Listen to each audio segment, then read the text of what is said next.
السلام عليكم ورحمة الله. السلام عليكم ورحمة الله.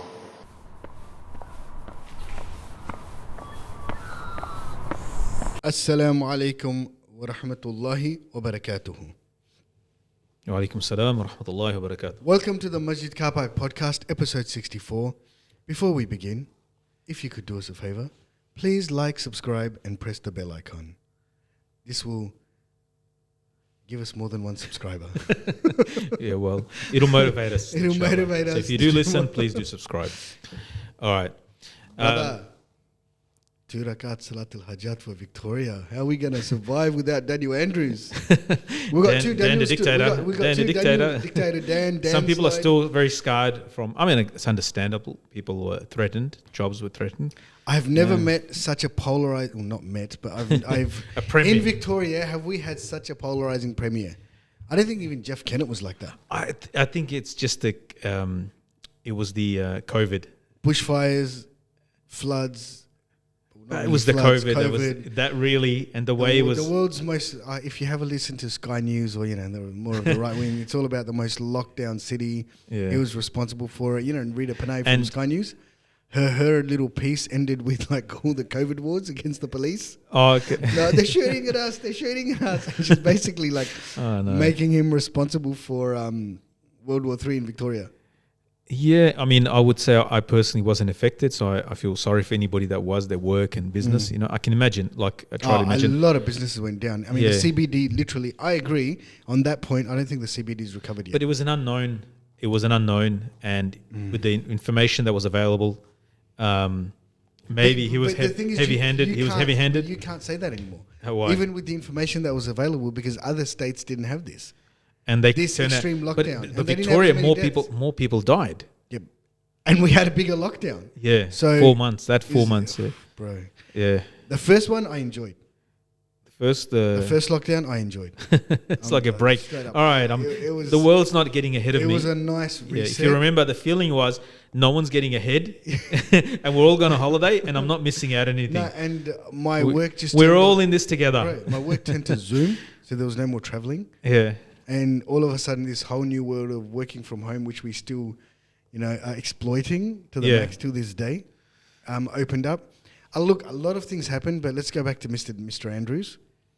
I feel, he did some good, he did some bad.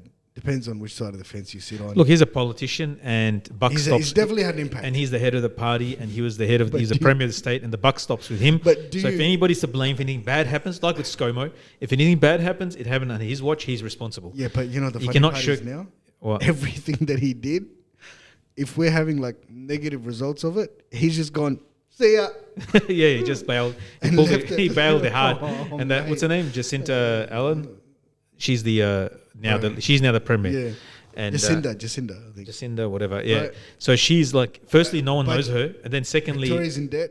Huh? Victoria's in debt. Overblown costs of all these, projects. Mate, Yeah. I'm happy. I'll say. she was part of the Commonwealth game. One thing committee or I'll say whatever. about Dan, he did a great job removing these level crossings. That's Mate, it. It's made life a lot easier. Yeah. For me, it's made life a lot easier. I notice it every single day. From the Yeah. places where I used to go, and I'm like, may Allah give him hidayah. Yeah. Hey, I was going to ask you a question regarding just driving. do a lot. Does India drive on the left side or right side? Same as Aussie. Oh, is it? So why do the Indian drivers go on the right in the When they're overtake? going really slow. Yeah. Oh, brother, please. It happened don't to give me today. I know we've talked It about is this the- before. you know what but it like is? he actually went on the right lane. I actually figured it out. He went on the right lane. I was trying to go, and he just comes on the right, and the left lane is empty. Do not get me started on this. But what is it like? But today I figured I have a theory. Oh, he had this. And He reflected. No, and this epiphany happened today because every time Share your epiphany. I'm driving down. Okay, first I got to explain where this came from. I'm driving to Geelong pretty much every morning. I'm in the right lane. I've got my cruise control on at 100 k's an hour, 101 k's an hour. Sweet spot. Everybody's doing that. So, and then you have one. Can I Your say- people, one of your people. One of my curry One of munchers. yours. I'm a curry muncher, right? Yeah. No, can I say that? Huh? Do you have to edit that out? No. Okay, sweet. Right. One of But your race? One of my race. Fellow countrymen? Oh, don't start. Right. Like my wife says, I'm a 6'6" white guy in an Indian body. That's how I identify as. Yeah. Right? But anyway, right lane. It'll always be the right lane. In front of him is clear, and I can see when I've overtaken in my rear vision mirror, you are slowing traffic for miles. But they don't... No, but this is the epiphany I had today. In India, when you're driving, if someone's in front of you, you honk and they move out the way. These guys are not hearing honking. So they're like, I'm sweet. Nobody wants me to move. Silence is approval. Silence is approval. Nobody wants me to move. Right. I've flashed lights at people. This could cause accidents because trucks that are on 100 k's an hour. You know, like in nikah, you marry in the old days, if a girl keeps quiet, that's her approval. Is that right? Right. Or if she cries, you know, if she we cries, have to show our tears to these guys. No. She cries. It's a tear of happiness. How do you know? But what if it's not a tear of happiness? Well, this is something. It's cultural and whatever. You know, they know. Anyway, we don't do that here. But it's just Did you cry? Here, she'll. Did you cry? So, yeah. But if you see a gap, he's cut it out. Right? The what do you call it? Yeah. So just got a honk, and they won't take that as a. Do you reckon? Have you tried honking? There was a brother. There was. They don't care. I've tried everything. Just a polite honk. No, I've tried a polite honk, and they still stay there. You know what I do? I've overtaken. I've gone in front of them. I've wound my window down, and I've gone like that just to get in the next lane. I've had a truck. Don't they do a driver's test here? Brother, figure out how easy it is to get your international license when you're yeah. Think about this. If you're leaving a certain country that shall remain nameless, right, you don't have a driver's license. Right. Because you'll be catching public transport, riding your bike or scooter or whatever in that country that shall remain nameless. Yeah. You go to the car Vic Roads, their version of Vic Roads, pull out 500 of their money. Yeah, mate, I need an international license. The guy behind the counter's like, you're not driving in my country. I don't really care. Here. Yeah, it was actually, it's actually annoying. International license? There was a brother, I was driving the Westerning Road and there's a brother on it and my blood's boiling because he's come out. You know what he was doing? He was going 90. Brother, you could tell. Listen, he goes 90, he goes to 100, over 100, and then he slows to 90. You know what that is? I know what that is. What is that? That is saving petrol. Oh, that's a petrol. I think we mentioned this before. That is. But you know, guess what? When my blood is boiling. I pull over Nick. I'm driving next to the highway. Look, it's a brother from the mosque. I know. Did you tell him? Yeah, I told him after. What were you doing? Why are you doing that? I mean, how much petrol can you save? No, but this is how I was taught to drive. When in Australia, yeah, my dad. Go to 100, slow it down, or go 5Ks, slow it down. Yeah, but you're on the outer lane. Bro, there's a level of unawareness of what's around you. If anyone from Vic Roads is listening, I'm genuine in this. Look at me. I'm looking directly at the camera here. Please run an education program on. Drive on the left unless you're overtaking. Please understand how important this is. I really hope someone from Vic Roads hears this because I have seen trucks having to brake. I've seen some crazy shit. Yeah. In the morning. Yeah. I've lost the plot when it comes to this driving because the amount of driving. And I live in the west, so it's just full. The roads are just full. The amount of driving I do every day, it's that ridiculous. Specific nationality. It's just ridiculous. It's from Allah subhanahu wa ta'ala. It's just my thing, and I think that's my life. It's going to be in a car. I was having a discussion with my son because it happened. My son was next to me. Which one? The one you love or the first two children? My real ones, my biological. Oh, your biological. So not the one you love. Yeah. So we were driving Then we asked my son, do you reckon it's genetic? He asked the question. Do you reckon it's certain races are known for bad driving? Like, could it be? You know, I've picked it every time. Yeah, we picked it today. We said, what do you reckon? Like, what country? It's a There's game. only 2 countries it can be. Yes, I've picked it every time. Yeah. Something here? Yeah. Okay, it's all right. And I just did that for the camera's benefit. Okay. I picked it every time. All right. But anyway, so Dan, that was the one thing Dan didn't fix. Yeah. But bro, speaking of countrymen from India, how much has that population increased?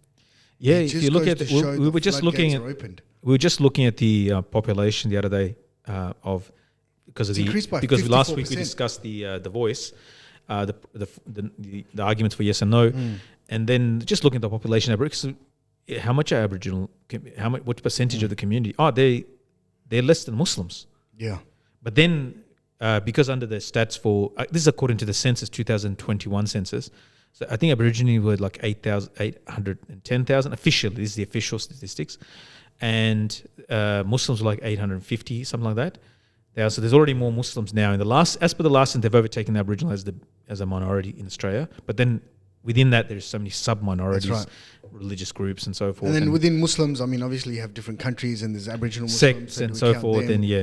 and and then under because it was there, then it's like there's shockingly because it's not historically because there's not been a migration from India for huge Muslims been migrating here for 50 years, and then all of a sudden there's a 56% increase. Do you think that's because of Hindu migration within the last I think 10 years. The census is 10 years. So Muslims have increased minuscule, and that's probably from birth and having children, families, so forth.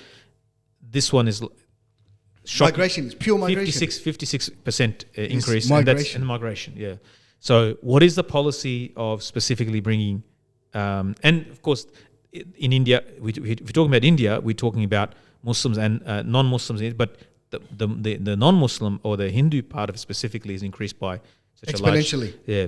Whether that's a good thing or not, that's a different story. For the roads on the right lane, it's not good news. But but it's if you drive every day, it's not good news. But I was noticing out in the west, where was it? Deanside. Is it Deanside? That's one of the suburbs near Rockbank, between Caroline Springs and Rockbank. It's like Woodley, and there's all these new sort of areas that have not fully developed yet. It's like 3 temples within each other, next to each other. They're almost next to each other. I was looking at Google Maps because I was just some zooming in. Now and you then just it's sound shifty. there was three next to far out. There's one here. There's another one over there. Okay, they got different mazhabs, I guess. whatever the... Or it's for the different castes. Yeah, we don't know. Whatever that is. Interesting. Canada, India, beef, Khalistan. Speaking of Indians, why are we speaking What's it of got Indians? beef got to... You have not... What are you talking about? Beef? Canada... Not beef as in cows. Oh, okay. Because you're talking about India. Oh, yeah, Beef. okay. Sorry. All right, First thing came to my mind. No, the... Canada exports beef? No, the Indian... Yeah, government they is send in responsible for assassinating a pro-Khalistan movement, Indian Sikh, within Canada. Yeah. And this was found out not just through Canadian intelligence, but Five Eyes. Yeah, through US and they know. Canada. They know. And for then Trudeau to come out and basically public and say that means it wasn't just maybe. Yeah. We're talking. They have intelligence. They have concrete intelligence to be able to say this. And the foreign minister of India, he said, "Show us the thing." But the thing is, when it comes to that sort of stuff, they're not going to show all their cards. Because then you know where the information came from, how it came from. Then all those because most liked information is coming from India itself. Yeah, of course. Someone in India. They've got someone in there. Yeah. They want to know who's. Yeah. Specifics. Yeah. But that's pretty scary. Yeah. And then here in Australia, you've got pro-Khalistan movement people as well. Yeah. Look, I've got to give it up to the Sikhs, man. They work. They do well. They're also driving the right side. The guy today was on the right side. Sorry. They can work well. And they are. I've had dealings with them and I found them really good. They're good people, man. Yeah. But the guy on the right today was a Sikh. I'm not going to take it against everybody. One guy does it. I'm not going to hold it against. But 10 have done this now. 10,000, man. I can tell you now. Yeah. We need education. Drive on the left-hand side unless you're overtaking. Yeah. That should just be... But I always worry about beeping people I'm over it. No, I worry about it because maybe it's less so, but I worry always the guy could be just driving to jump off a bridge or something, could be having his mum died or something, and he's just distracted. That's fine, drive on the left.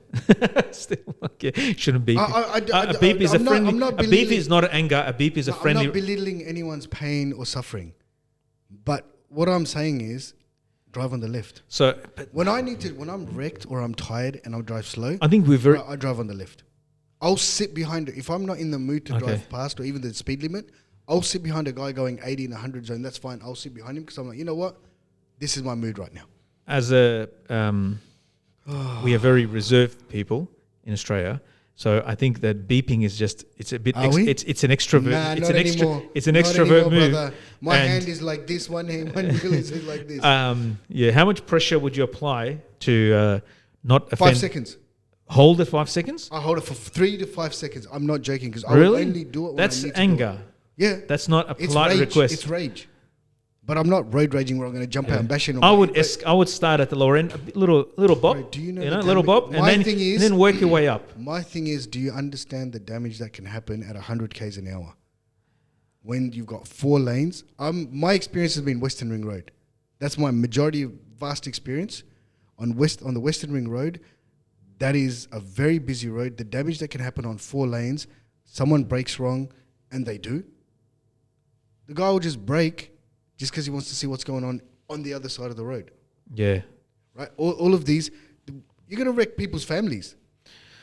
But that's an Australian sunnah, you know, like if there's an accident, they slow down. Everybody slows down to have a look. One is slowing down and one is... I realise that when you get to the end of the red lights, then you realise, it's just all of us slowing down to have a quick peek at what's going on. I remember once I was driving past an accident and I was talking to someone with my AirPods in and we had to pretty much come to a stop. He's like, send a video. And I said, I never video these things. I don't look at these things. I genuinely don't slow down to look at accidents. Oh, right? okay. Because I always think to myself, if that was me or my family member, how would I want other people to react? Yeah. So I'll never video these things. I hate videos of this stuff being sent around. Yeah. You know, all these type of things. Anyway. Yeah. One of the big back to the train wreck that is Victoria now with Dan Andrews leaving. Yeah, we got a woman premier. Oh, here we go. And yeah. She came into politics at 25. Yeah, she's like from a family, lineage. She was trained Labour. Yeah. Okay, she's Labour blue blood. Yeah, exactly. So red blood, whatever you call it.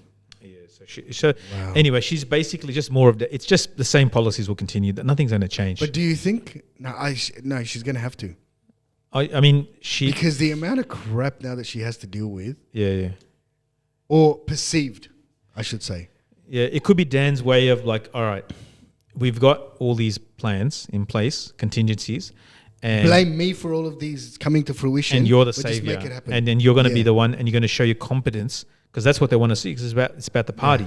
So you will show your competence through managing this. But in reality, we put everything in plans. We thought about it. We had think tanks and groups and because so you forth. can't tell me you woke up yesterday and you went, I'm going to resign today. Yeah. And she's already been like 1 year. I think this has to have been planned for a year.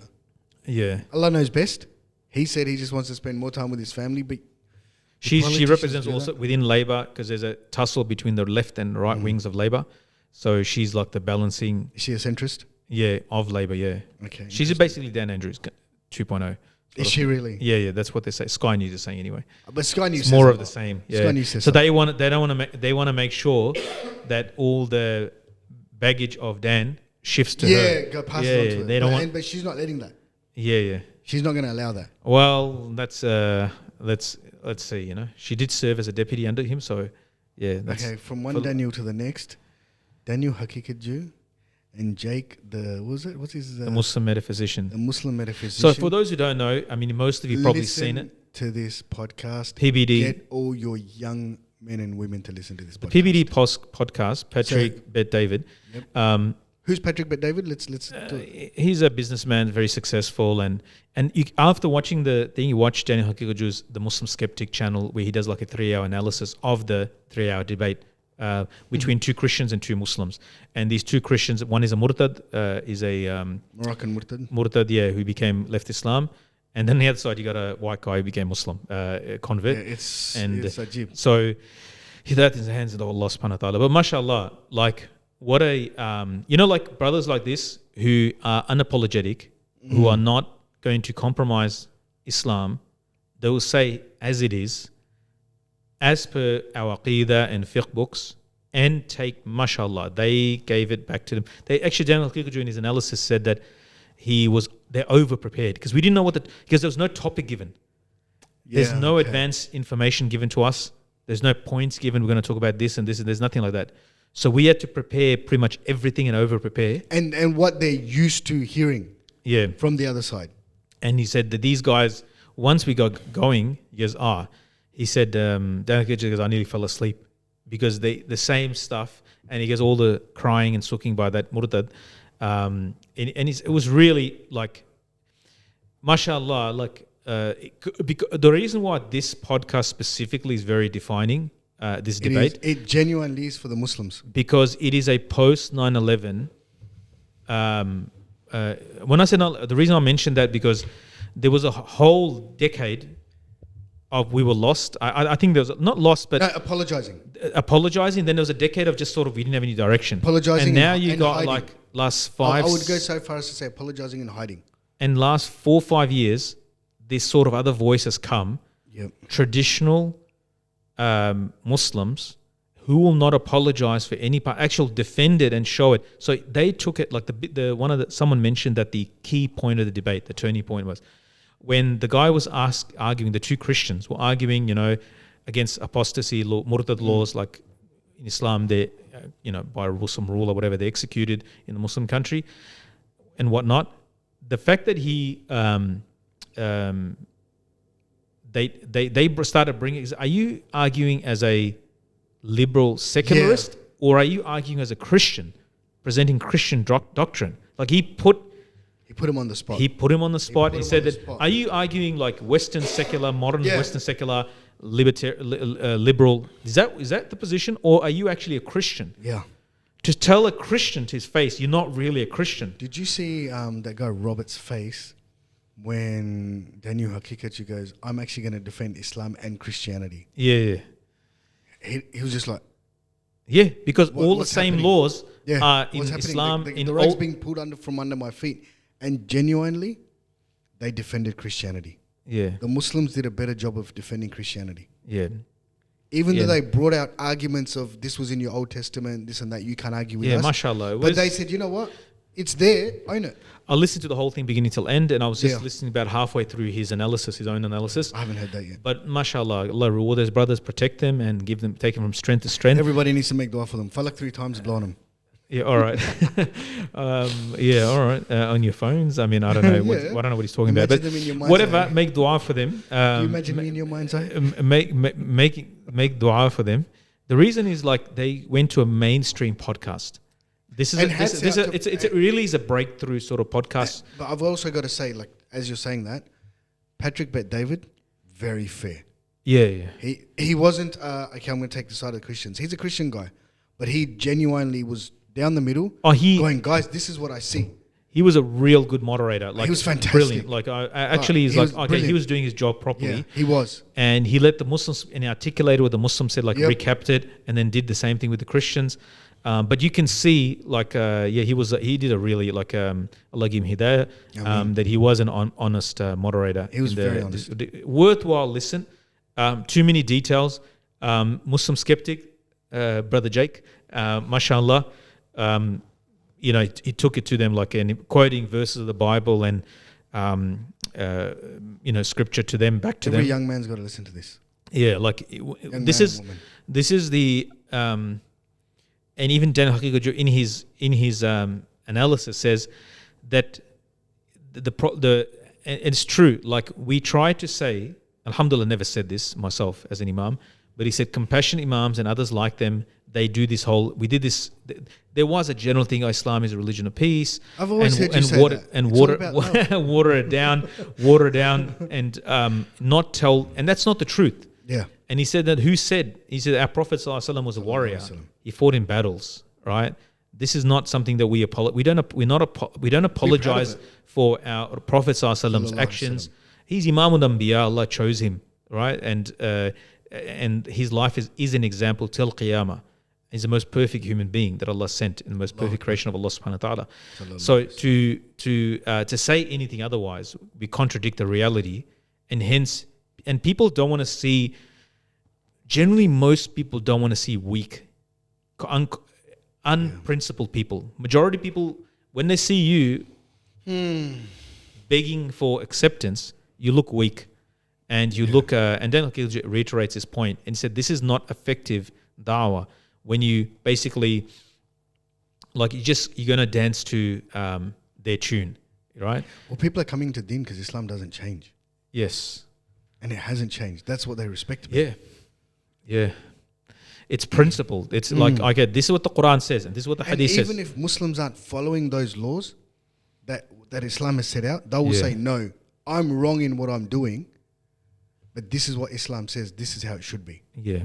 Right? They will say, I should not be doing what I'm doing. They won't be like, oh yeah, but it's okay because, this is how I feel and it makes me feel like. Some will, but genuinely like the men of... People respect strength. Yeah. And this is what Rasulullah sallallahu alaihi wasallam, he made dua that Allah subhanahu wa ta'ala strengthened Islam with. The dua that was made for Umar bin Khattab radiallahu anhu. Right? So because why is that dua? One of the two Umars. Yeah, one of the two Umars. One is Amr ibn Hisham, Abu Jahl. And the other one was Umar bin Khattab. The dua Allah accepted in favor of Umar bin Khattab radiallahu anhu. So Umar bin Khattab radiallahu anhu, like an individual coming into Islam, strengthened Islam immeasurably. Yeah, and like we're proud, we name our kids after Umar bin Khattab radiallahu anhu, and and we have this in the Muslim psyche. There is a image of Umar bin Khattab radiallahu like of who this person, he represents strength and nobility of Islam, that uncompromising. And like these brothers that are coming, mashallah, but not just one, there's many of them. Initially was Muhammad Hijab and Ali Dawa.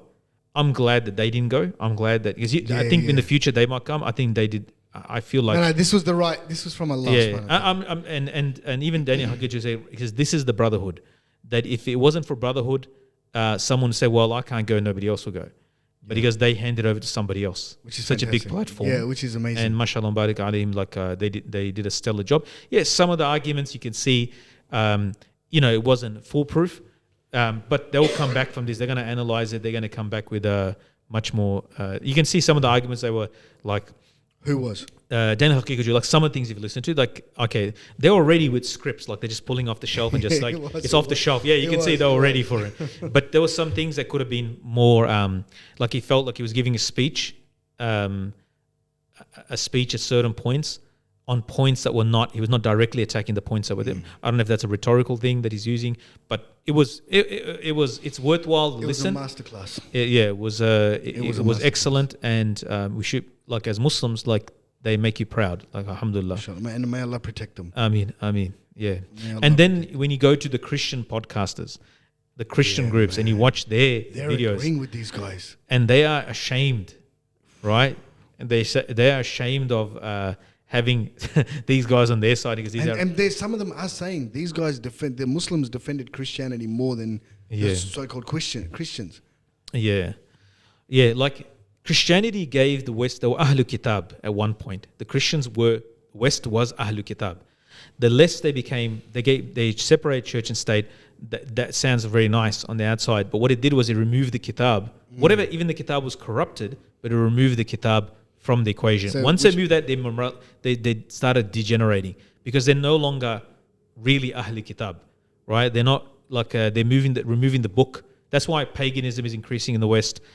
Other than atheism, paganism, which idol worship is increasing in the West, because you remove they're reasserting there are actually groups for like Druid, the Druid religion, like pre-Celtic. I know some Wiccans and witches.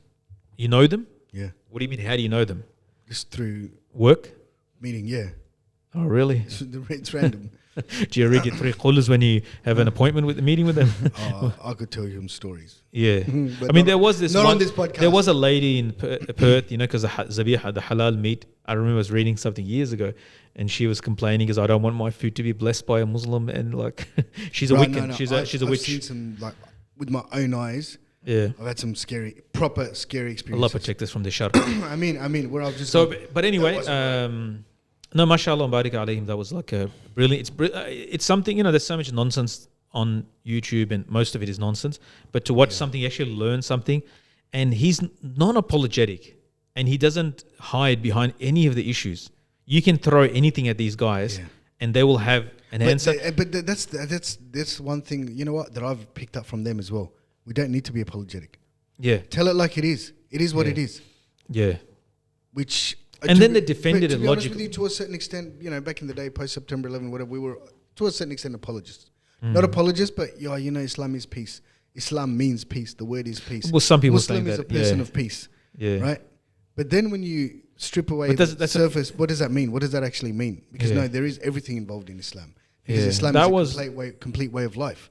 Yeah, I think there was fear, and was. the flower power guys, they came to the fore.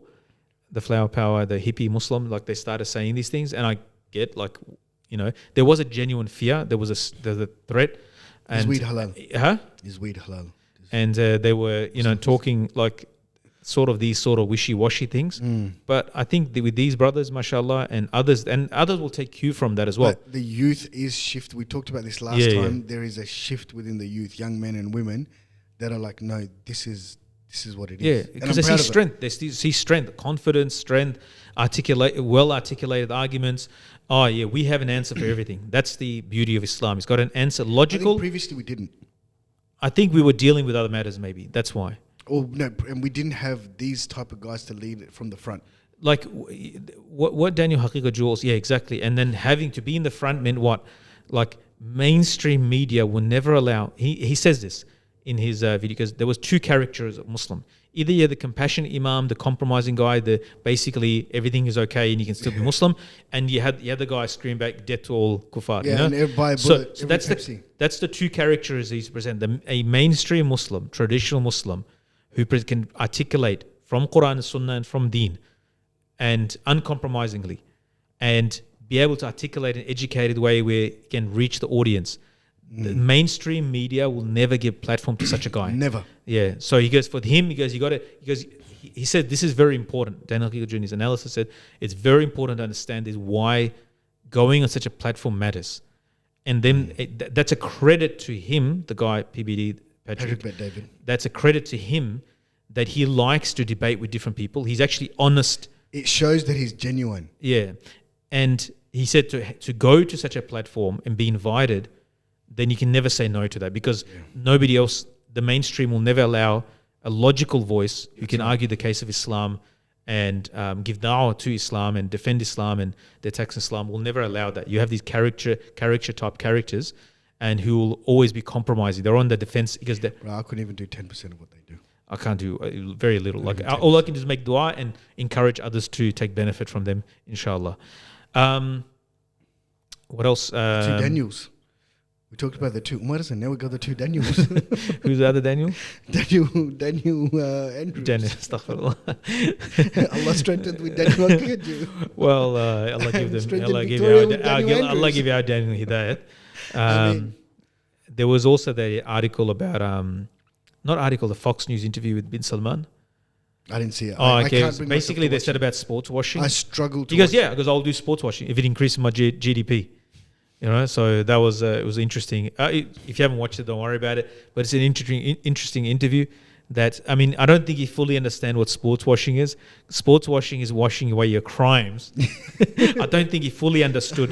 What he was. Bro, the guy is smart. He's intelligent and hardworking. He did not get to where he was without not fully understanding everything around him. He just doesn't give a shit. Yeah.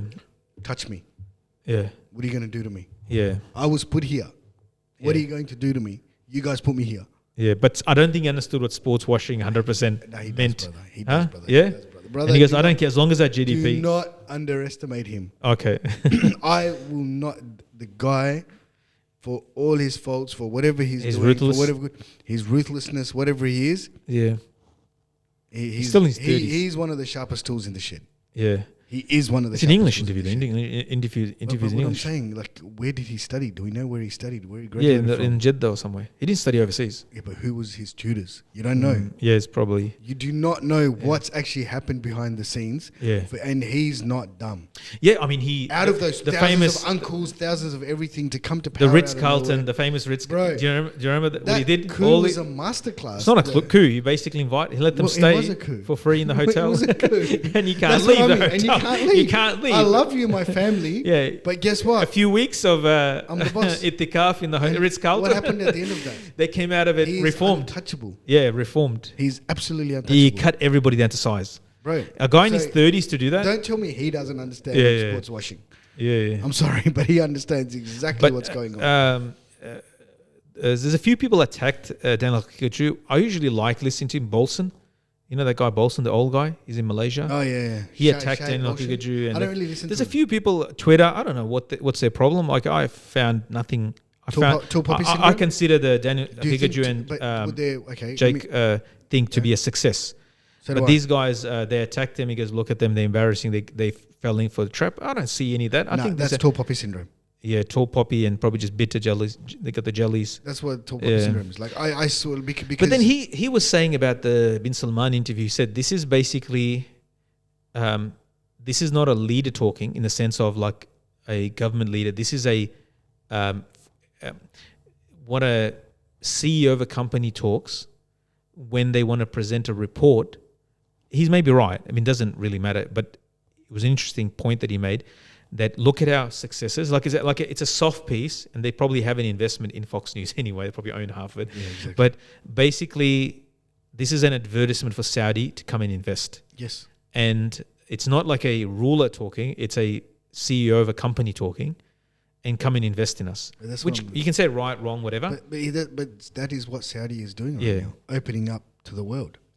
Yeah. So it's more of a business approach as opposed to maybe Did we ever think we'd get here? What? How much Saudis opened up to the world. Concerts, parties. Yeah, and there was an alim that I think I mentioned last time, senior alim, he did point out, like he's telling the ulama of Saudi, because you guys were telling the rest of the world about every little small thing they did wrong. And now he goes, in your capital, what's happening? He goes, isn't there an obligation for you to speak up? And we know that you'll disappear and so forth. But how much the silence is deafening. Yeah. On actual things that are happening wrong. But anyway, that's their Allah. I mean, we judge Saudis as a country, the people from there. The majority of people do want deen. They're Muslims. And like anywhere in the world you go, you ask the average person what they want, and they'll want Sharia. This is a I don't know if would you reckon they want Sharia? Majority of the world. Do you think so? Anywhere you go, all the thing. But the systems are such they're put in place that it's the rulers will decide. Parliament decide, and on and on and on. Yeah. So, okay. Anyway. Who's going to win the grand final? Got to finish off with that. Allah, I don't know. But I'm not following it. I don't know what's going on. Okay. Yeah. Right. I'm just thinking about a Collingwood win. It'll be so depressing. Let's call it a night. On that note. Just a short one. Do make comments and provide suggestions. Nobody talks to us. No. We want friends. Nobody loves We need friends. us. No. It's not about that. It's Here we go. It's what do you call it? We need to develop this podcast, and so we have certain ideas of our own. But if you have any ideas of how we can benefit, one thing obviously is get more guests. See, I enjoy just coming and having a chat. Yeah, catching up. We can have that as well. I mean, we can continue that as well. I just enjoy your company. Yeah, Jazakallah khair. Once a week is too much. Jazakumullah khair. We'll talk about this after. You got nowhere to go with that. Nice. Thank you for watching. Please like, subscribe, and press the bell icon. Assalamu alaikum. Wa alaikum salam.